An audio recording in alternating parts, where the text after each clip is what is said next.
আমাদের সম্মানিত আমিরে জামাত জানিয়েছেন যে সরাসরি পলিটিক্যাল পার্টি হিসেবে এখানে আমরা ইনভলভ হতে পারি না, কিন্তু কিছু এনজিও, ইসলামিক এনজিও সংস্থার মধ্য দিয়ে তাদের পাশে তারা দাঁড়াচ্ছে এবং আমরা খোঁজখবর রাখছি আমাদের এই মানবিক সহযোগিতার সঙ্গে।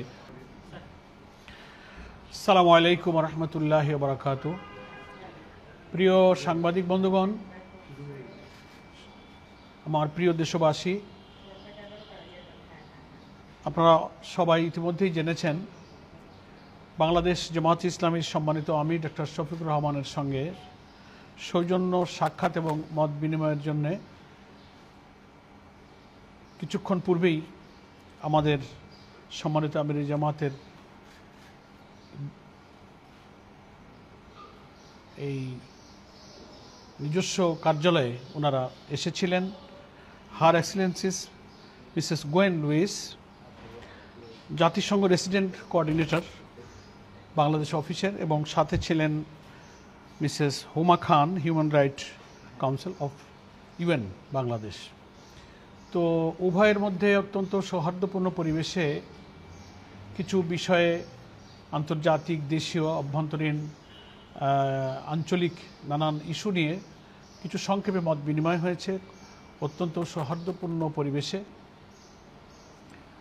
এবং ওনারা বাংলাদেশ জামাত ইসলামীর আমিরের এই বসুন্ধরাস্থ অফিস ভিজিট করায় সম্মানিত আমির জামাত সন্তোষ প্রকাশ করেছেন এবং শুরুতেই আমির জামাতের অপারেশন পরবর্তী স্বাস্থ্যের এবং চিকিৎসার খোঁজখবর নিয়েছেন এবং বাংলাদেশের আসন্ন জাতীয় সংসদ নির্বাচন স্বচ্ছ, নিরপেক্ষ, ক্রেডিবল একটা ইলেকশন হওয়ার ব্যাপারে ওনারা আশাবাদী এবং সে ব্যাপারে জামাত ইসলামীর যে প্রচেষ্টা, ভূমিকা, সেগুলো নিয়ে আলোচনা হয়েছে। আমাদের রিফর্ম, আমাদের জুলাই চার্টার, এগুলোর মধ্য দিয়ে একটা ন্যাশনাল কনসেনসাস তৈরি হলে নির্বাচনটা যে নিরপেক্ষ হতে পারে সে ব্যাপারে সুন্দর মত বিনিময় হয়েছে। এবং সঙ্গে আমাদের রোহিঙ্গা সমস্যা, মায়ানমার হিল ট্যাক্স ইস্যু এবং মায়ানমারের যে মানবিক পরিস্থিতির উদ্ভব হয়েছে সেখানে জাতিসংঘ সহ রোহিঙ্গা ইস্যুতে সকলের সমন্বিত একটা সমস্যা সমাধানের প্রচেষ্টা এবং উদ্যোগ প্রয়োজন। তাহলেই এই জাতির এবং এই সংকট থেকে আমরা মুক্তি পাবো। এটা আমাদের জন্য একটা সমস্যা। এখানে তাদের শিক্ষা, চিকিৎসা, তাদের স্বাস্থ্যগত, তাদের পরিবেশগত, এবং তারা যে অনেক সময় অ্যাডিকশানের দিকে চলে যাচ্ছে, নানান আবাসিক সমস্যার যে মানবিক দুর্যোগের মধ্যে তারা আছে, সেগুলোর ক্ষেত্রে জাতিসংঘ সহ সকলের সহযোগিতা প্রয়োজন। আমাদের সম্মানিত আমির জামাত জানিয়েছেন যে সরাসরি পলিটিক্যাল পার্টি হিসেবে এখানে আমরা ইনভলভ হতে পারি না, কিন্তু কিছু এনজিও, ইসলামিক এনজিও সংস্থার মধ্য দিয়ে তাদের পাশে তারা দাঁড়াচ্ছে এবং আমরা খোঁজখবর রাখছি আমাদের এই মানবিক সহযোগিতার সঙ্গে আমরাও আছি।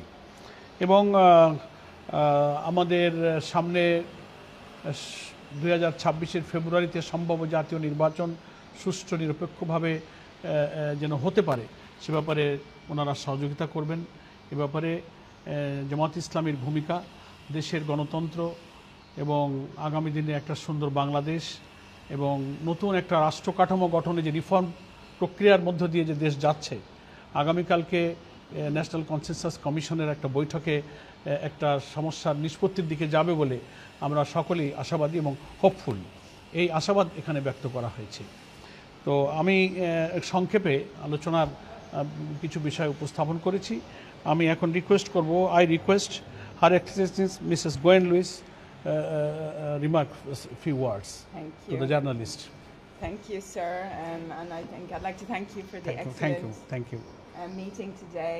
It was an important discussion, as you've already mentioned, about the importance of peaceful and credible elections in February, and the important role of the government and the support the UN will provide in making sure that the development of this incredible country continues, and that we continue to support and work together to make sure that the humanitarian situation of the Rohingya in the country is sustained, and that the hospitality that Bangladesh has so generously offered over these past years continues until there can be safe and durable solutions to repatriation. So I think it was a very important conversation, and we look forward to continued dialogue with all of the political parties in the coming months in the run-up to February. So thank you so much. thank you so much. তো ধন্যবাদ আপনাদের সকলকে। আমরা সংক্ষেপেই আজকের আলোচনা সম্পর্কে brief করলাম। Miss Huma Khan, you say something please. Thank you. It was a pleasure to meet with the Amir and also to inquire on his health as he recently had his surgery. So we are very happy to meet with him, notice his recovery. As many issues have already been mentioned, so I would not repeat them, but just to say that we also discussed the issue of justice and accountability in relation to the past crimes that happened in Bangladesh. Thank you, Khan. Okay, Thank you.